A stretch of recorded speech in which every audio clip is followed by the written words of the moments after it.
Abu Dhabi, Dubai, Ajman, Sharjah, പിന്നെ Ras al ഖൈമയും. നിർലോഭമായ സ്നേഹവും നിർദ്ദയമായ വേട്ടയും.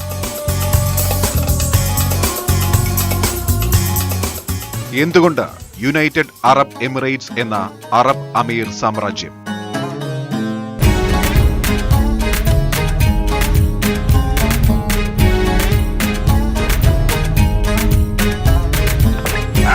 تم العثور على المشتبه عن طريق بصمة الوجه والقبض عليه فورا.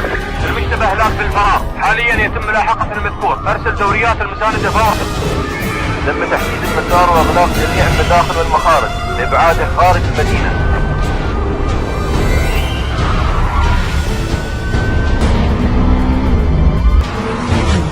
المذكور رافع 90 عمليات، حاليا متوتر وافني ببيانات المركبة. استلمت صحيح الوقوف وما زلنا نطارده وسرعته في تزايد.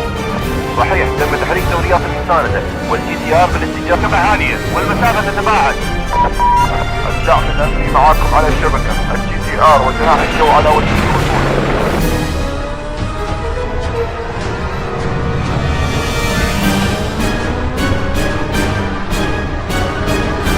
الجسر مغلق على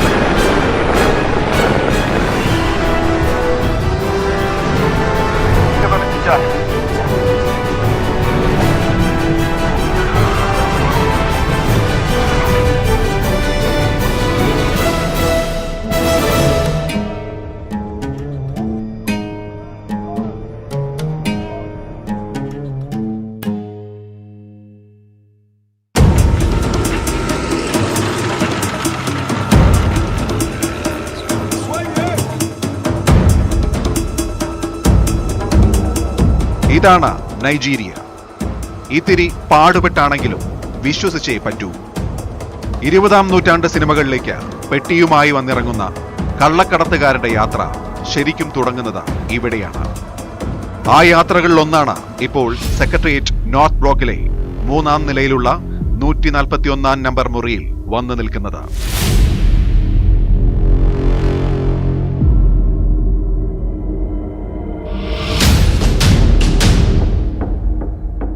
Caesar മാത്രമല്ല, സീസറിന്റെ ഭാര്യയും മകളും കൂടി സംശയത്തിന് അതീതമാകണം എന്ന തത്വവാക്യം ഉപദേശിക്കാൻ മാത്രം വളർന്നു കഴിഞ്ഞു. CPI സംസ്ഥാന സെക്രട്ടറി കാനം രാജേന്ദ്രൻ പോലും.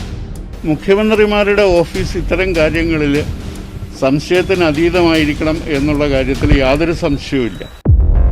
മിസ്റ്റർ വിജയൻ എന്ന് വിളിച്ച് മുണ്ടിന്റെ കോന്തലയിൽ പിടിച്ച് വലിച്ചു കളിക്കുന്നത് മുല്ലപ്പള്ളി രാമേന്ദ്രനും രമേശ് ചെന്നിത്തലയും മാത്രമല്ല. ഇവിടെ ഒരു മുൻ മുഖ്യമന്ത്രി ഇരിപ്പുണ്ട്. ഇദ്ദേഹത്തിന് നേരെ എന്ത് നെറികെട്ട പ്രവർത്തനവുമാണ് കേരളത്തിൽ ഇടതുപക്ഷം നടത്തിയത്. ആ നിങ്ങൾ നടത്തിയ നെറികെട്ട പ്രവർത്തനത്തിന്റെ 1% പോലും ഞങ്ങൾ ചെയ്തിട്ടില്ല. യാഥാർത്ഥ്യമായിട്ട് കണ്ടുകൊണ്ട് നടപടി എടുത്തിരുന്നെങ്കിൽ ഇന്ന് ഈ വലിയ പതനത്തിലേക്ക് അവരൊരിക്കലും വരുമായിരുന്നില്ല.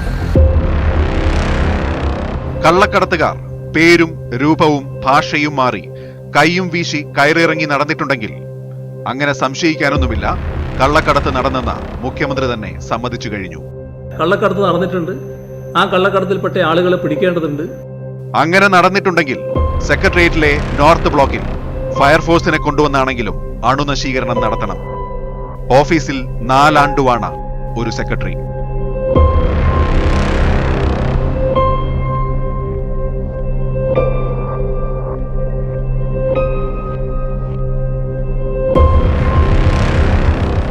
സ്വപ്നപ്രഭ സുരേഷ്, സ്വപ്ന മുഹമ്മദായി നടന്നു വന്നാൽ പോലും കണ്ടുപിടിക്കാൻ കഴിയാത്ത പോലീസ്, ആ പോലീസിനെ നയിക്കുന്ന DGP. പണ്ടൊരു മുഖ്യമന്ത്രിയുടെ കൊച്ചുമക്കൾക്കായി ആന കളിച്ചതിന്റെ തഴമ്പ് മാത്രം പോരാ കള്ളക്കടത്തുകാരുടെ കോങ്കണ്ണ് കണ്ടെത്താൻ.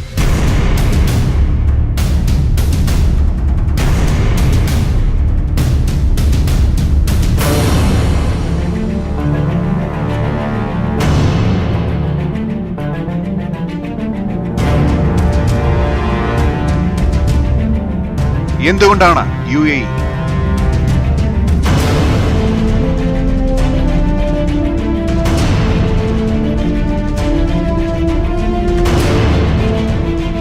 നികുതി അടച്ച് ഇന്ത്യയിൽ കഴിഞ്ഞ വർഷം എത്തിയത് 876 ടൺ സ്വർണമാണ്.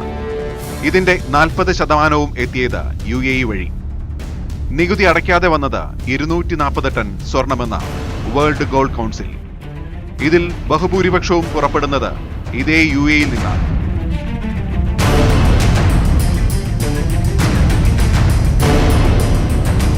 ഈ കണക്ക് കാനഡ ആസ്ഥാനമായ ഇംപാക്ട് എന്ന ഗവേഷക സ്ഥാപനത്തിൻ്റെതാണ്.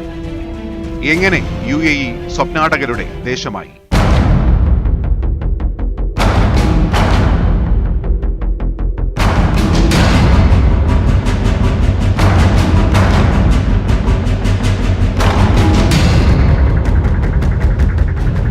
ലോകത്തെ സ്വർണത്തിന്റെ 20% ഈ കൈത്തൊഴിൽക്കാരുടെ സംഭാവനയാണ്. ഘാനയിലും ടാൻസാനിയയിലും പെറുവിലും കൊളംബിയയിലുമെല്ലാം ഗതികെട്ടവരുടെ ജീവിതമാർഗം. 75 മുതൽ 100 അടി വരെ ആഴത്തിലേക്ക് കയർ കെട്ടി ഇറക്കം. മുകളിലെത്തുന്ന ചെളി കുത്തിയിരുന്ന് അരിച്ചാൽ കടുകുമണിയോളം വലുപ്പത്തിൽ ഒരു സ്വർണഗോളം കയ്യിലെത്തും.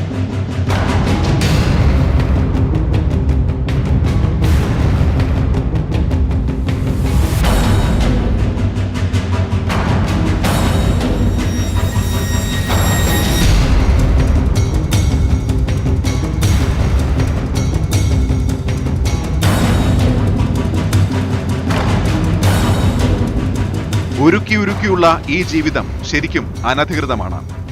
ചെയ്യുന്നത് കള്ളക്കടത്താണ്. ഇന്ത്യയിൽ വരുന്ന കള്ളക്കടത്ത് സ്വർണം മാത്രമല്ല, നികുതി അടച്ചു വരുന്ന സ്വർണത്തിന്റെ 40% ഇങ്ങനെ അനധികൃതമായി ഇവർ അരിച്ചെടുക്കുന്നതാണ്.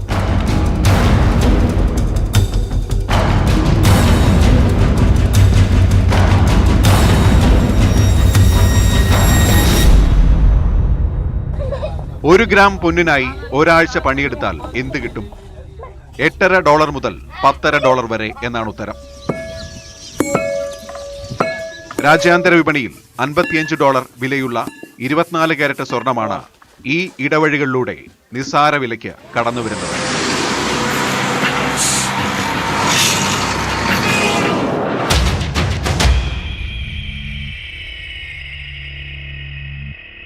യുഗാണ്ട.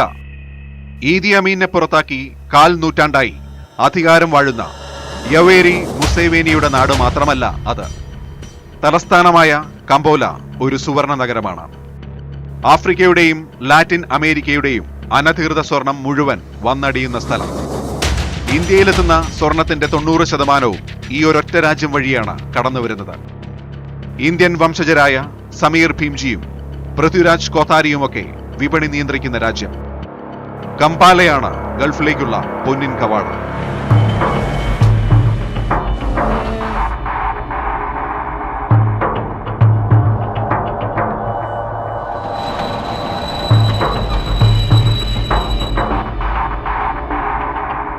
ടൈഗ്രീസ് നദിയുടെ ഈ തീരങ്ങളിലാണ് ലോകത്തെ ഏറ്റവും പുരാതനമായ സംസ്കാരങ്ങളിലൊന്ന് വളർന്നു വന്നത്. പേർഷ്യയുടെ നേരവകാശികളായി ഇറാൻ ഊറ്റം കൊള്ളുമ്പോഴും ആധുനികതയും ആഡംബരവും കടന്നുവന്ന ഇടം. ഇറാഖിലെ ബാഗ്ദാദായിരുന്നു 80കളുടെ തുടക്കം വരെയെങ്കിലും സ്വർണ്ണ നഗരം.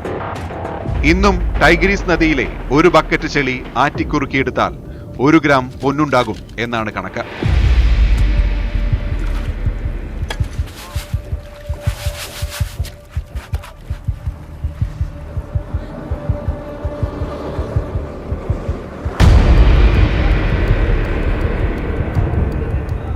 ദുബായിലേക്കും അബുദാബിയിലേക്കും റാസൽ ഖൈമയിലേക്കും ആഡംബര വണ്ടികളും പൊന്നും വരും മുമ്പ് അവയൊക്കെ ബാഗ്ദാദിൽ തിരനോട്ടം നടത്തുമായിരുന്നു. അനവധി കലാപങ്ങൾക്ക് ശേഷം ഇന്നും കത്തിയെരിയാതെ നിൽക്കുന്നുണ്ട് ബാഗ്ദാദിലെ സ്വർണ്ണ സംസ്കാരം.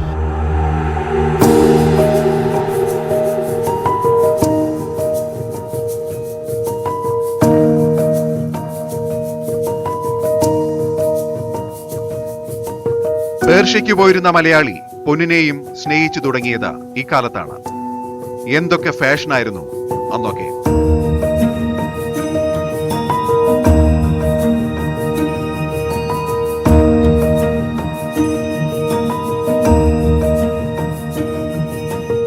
ആഴ്ചയിൽ ഒരു വിമാനം മാത്രം അബുദാബിയിൽ നിന്നും തിരുവനന്തപുരത്ത് വന്നിരുന്ന കാലമൊക്കെ പോയി. 13 വിമാനങ്ങൾ വരെയാണ് അബുദാബിയിൽ നിന്നു മാത്രം കേരളത്തിലേക്ക് പറന്നിറങ്ങുന്നത്. 2012 968 ടൺ സ്വർണമാണ് നികുതി അടച്ച് ഇന്ത്യയിൽ എത്തിയതെങ്കിൽ 2016 അത് 510 ടണ്ണായി കുറഞ്ഞു. എന്തുകൊണ്ട് എന്ന ചോദ്യത്തിലുണ്ട് പലരുടെയും അടിക്കടിയുള്ള വിദേശ യാത്രകളുടെ കാരണം. 3% നിന്ന് 13% സ്വർണ്ണ നികുതി കൂട്ടിയപ്പോൾ കള്ളക്കടത്ത് ഏറ്റവും ലാഭമുള്ള ഏർപ്പാടായി. 1.25 മണിക്കൂർ മാത്രം യാത്ര ചെയ്ത് സുരക്ഷിതമായി പറന്നിറങ്ങിയാൽ 4 ലക്ഷം രൂപ വരെ കയ്യിലിരിക്കുന്ന ഏർപ്പാട്.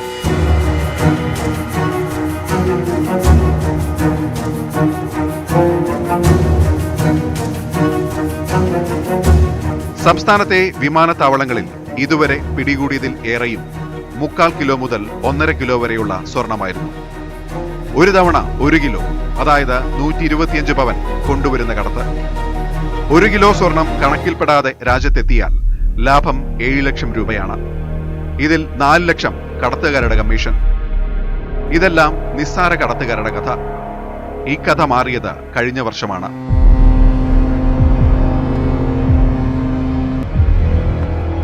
ഗുജറാത്ത് തീരത്ത് ദുബായിൽ നിന്ന് ഒരു കപ്പലെടുത്തു കഴിഞ്ഞ വർഷം. ആ കപ്പലിൽ ഉണ്ടായിരുന്ന മലയാളിയെ കസ്റ്റംസ് കസ്റ്റഡിയിലെടുത്തു. പെരുമ്പാവൂർ സ്വദേശി നിസാർ അലിയാർ. ഇരുമ്പിന്റെ ആക്രിക്കൊപ്പം നിസാർ കൊണ്ടുവന്നത് 170 കിലോ സ്വർണമാണ്. 100 കോടിയിലേറെ വിപണി വിലയുള്ള സ്വർണം. അതിന് നിസാറിന് മാത്രം കിട്ടുന്ന കമ്മീഷൻ 2 കോടി. ആ കേസിന് പിന്നാലെ ഇതുവരെ പിടിയിലായത് 26 പേർ. ഇതുവരെ 4255 കിലോ സ്വർണം രാജ്യത്ത് എത്തിച്ചു എന്ന നിസാറിന്റെ മൊഴി. വില 1500 കോടിക്ക് മുകളിൽ വരും.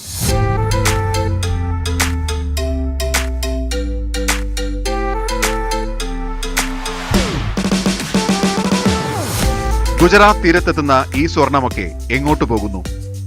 ആദ്യം രത്നവും മുത്തും വിൽക്കുന്ന ഗുജറാത്തികളുടെ വർക്ക്ഷോപ്പിലേക്ക്. അവിടെ നിന്ന് പല പല ആഭരണങ്ങളായി മുംബൈ സവേരി ബസാറിലേക്ക്.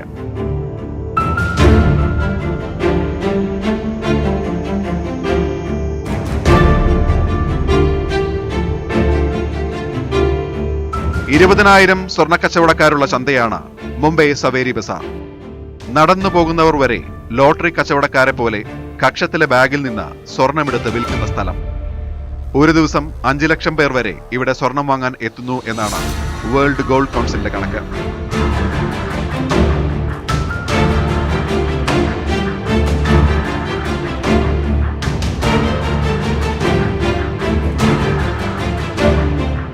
കേരളത്തിന്റെ ഇട്ടാവട്ടത്തിലിരുന്ന് കാണുന്നതൊന്നുമല്ല കടത്ത്. സെന്റ് കുപ്പിയിലും നെയിൽ പോളിഷിന്റെ കൂടെയും ഒളിപ്പിച്ചു കൊണ്ടുവന്നിരുന്ന തരിപ്പൊന്നിന്റെ കഥയിലൊന്നും ഒരു കവിതയില്ല. കനകവും കാമിനിയും ഒന്നിച്ച് സഞ്ചരിക്കാൻ തുടങ്ങിയത് ഒരു സ്വപ്നയിലല്ല, അത് എറ്റ ഹാഫ്മാനിലാണ്. ഷൂസിനുള്ളിൽ നിന്ന് രത്നങ്ങൾ പിടിച്ചെടുക്കുക മാത്രമല്ല ന്യൂയോർക്ക് പോലീസ് ചെയ്തത്. എറ്റയുടെ പാവങ്ങളെല്ലാം വീഡിയോയിലാക്കി ലോകത്തിനു മുന്നിൽ പ്രദർശിപ്പിച്ചു.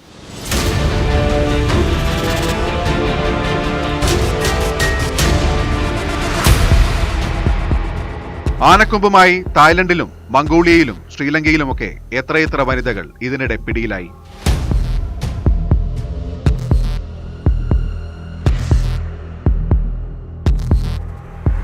പൊന്നും രത്നങ്ങളും കൊണ്ട് ആഗാഖാന തുലാഭാരമൊരുക്കുന്ന അനുയായികളെ കണ്ടാണ് 1950കൾ കടന്നുപോയത്. ആത്മീയതയ്ക്കൊപ്പം ആഭരണങ്ങളും വിപണനം ചെയ്യപ്പെടുന്ന ലോകത്ത് നിന്നാണ് പൊന്നൊളി വീശി തുടങ്ങിയത്.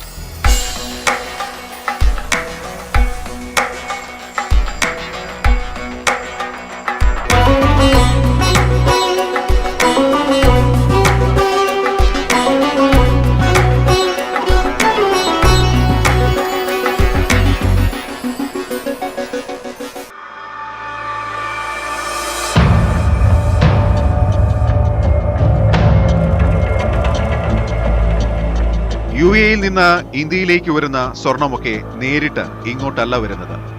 ദുബായിൽ നിന്ന് ഏറെയും പോകുന്നത് ബംഗ്ലാദേശിലേക്ക്, ഭൂട്ടാനിലേക്ക്, നേപ്പാളിലേക്ക്, പിന്നെ പാകിസ്ഥാനിലേക്കും. സിംഗപ്പൂരിലും തായ്ലൻഡിലും എത്തുന്നുണ്ട് മറ്റൊരു പങ്ക്. ഇതിൽ ഏത് രാജ്യത്തേക്ക് പോയാലും വന്നടിയുന്നത് ഇന്ത്യയിലാണ്. നേപ്പാൾ അതിർത്തിയാണ് ആ കവാടം.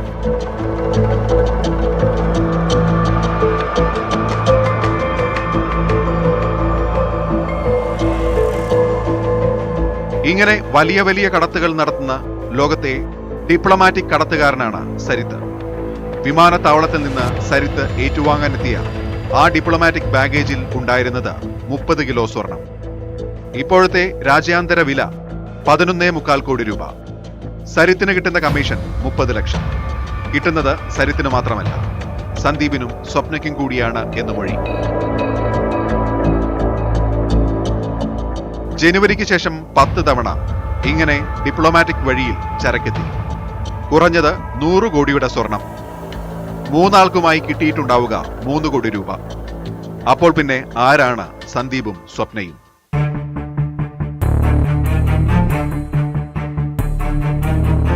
സന്ദീപിന്റെ ഈ കട ഉദ്ഘാടനം ചെയ്തിട്ടാണ് ശ്രീരാമകൃഷ്ണൻ താത്വികം ചമച്ചത്.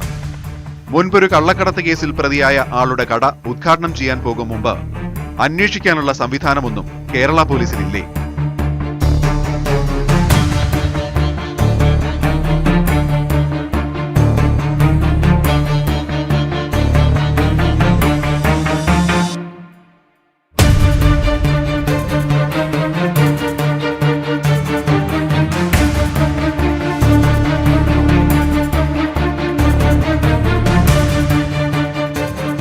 ഈ കോൺസുലേറ്റിൻ്റെ ഫസ്റ്റ് സെക്രട്ടറി എന്ന നിലയിലാണ് ഞങ്ങളുമായിട്ടെല്ലാം ബന്ധപ്പെട്ടിരുന്നത്.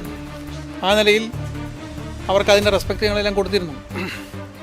തീർച്ചയായിട്ടും കോൺസുലേറ്റിൻ്റെ വലിയ കാറിൽ ഡിപ്ലോമാറ്റിൻ്റെ രീതികളോടുകൂടിയാണ് ഞങ്ങളുടെ അടുത്തെല്ലാം അവർ വരുന്നത്. UAE ദിനാഘോഷ ചടങ്ങുകൾക്ക് ഞങ്ങളെ ക്ഷണിക്കുന്നവരാണ്. ഗവൺമെൻറ്റിൻ്റെ ഏതാണ്ട് എല്ലാ മേഖലകളിലുള്ള ആളുകളുമായിട്ടും ലൈസൻസ് പ്രവർത്തിക്കുന്നവരാണ്. ഇഫ്താർ വിരുന്നിന് കോൺസുലേറ്റ് സംഘടിപ്പിക്കുന്ന ഇഫ്താർ വിരുന്നിന് മുഖ്യമന്ത്രി ഉൾപ്പെടെയുള്ള ആളുകളെ ക്ഷണിക്കുന്നവരാണ്. കോൺസുലേറ്റിലുള്ളവരെ ഇഫ്താർ വിരുന്നിന് തിരിച്ച് ക്ഷണിക്കുമ്പോൾ അവരുടെ കൂടെ വരുന്നവരാണ്. അപ്പോൾ ഒരു ഡിപ്ലോമാറ്റിന് കൊടുക്കുന്ന റെസ്പെക്റ്റും മാന്യതയും അവരോട് എല്ലാ കാലത്തും കൊടുത്തിട്ടുണ്ട്. സന്ദീപിന്റെ കടയിലെ നാടയ്ക്ക് കത്രിക വെച്ചു കൊടുത്ത സ്പീക്കർ ചൂണ്ടയിൽ കൊത്തിയ ചെറുവരാലാണ്. കഴിഞ്ഞ 7 വർഷമായി അധികാര കേന്ദ്രങ്ങൾക്കൊപ്പം അരങ്ങുവാണ് സ്വപ്ന, പ്രഭാ സുരേഷിന് ചൂട്ടുപിടിച്ചു കൊടുത്തവർ ആരൊക്കെയാണ്? സോളാറുമായി നോർത്ത് ബ്ലോക്ക് വഴിയെത്തിയ വിവാദ നായിക വീശിയ കാറ്റിൽ വന്ന സർക്കാരാണ്. ആ സർക്കാർ എങ്ങനെ ഇഫ്താർ വിരുന്നൊരുക്കി ഈന്തപ്പഴം വിളമ്പുമ്പോഴും കേരള പോലീസ് അന്വേഷിച്ചില്ലേ ആരാണ് ഈ വിളമ്പുകാരിയെന്ന്?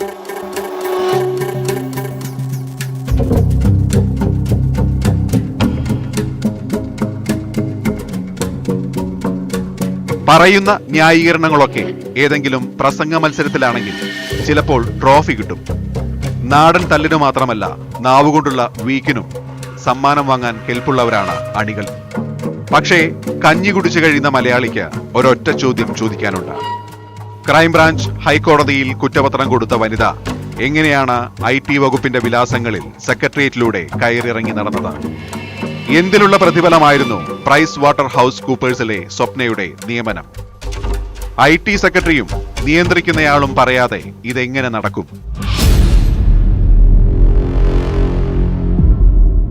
സ്വപ്ന മുഹമ്മദായി നടന്നയാൾ തന്നെയാണ് സ്വപ്നയെന്ന് ലോക്നാഥ് ബെഹ്റയ്ക്ക് ഒരിക്കൽ പോലും തോന്നിയില്ലേ? ഇതൊരു പാരിസ്ഥിതിക പ്രശ്നമാണ്. ഏത് കള്ള തിരുമാലിക്കും കയറിയിറങ്ങി നടക്കാൻ കഴിയുന്ന അന്തരീക്ഷം തനിയെ ഉണ്ടായി വന്നതല്ല, വളം വെച്ചു കൊടുത്തതാണ്. ആരാണ് ഇങ്ങനെയൊരു പരിസ്ഥിതിയെ പരിപാലിക്കുന്നത്?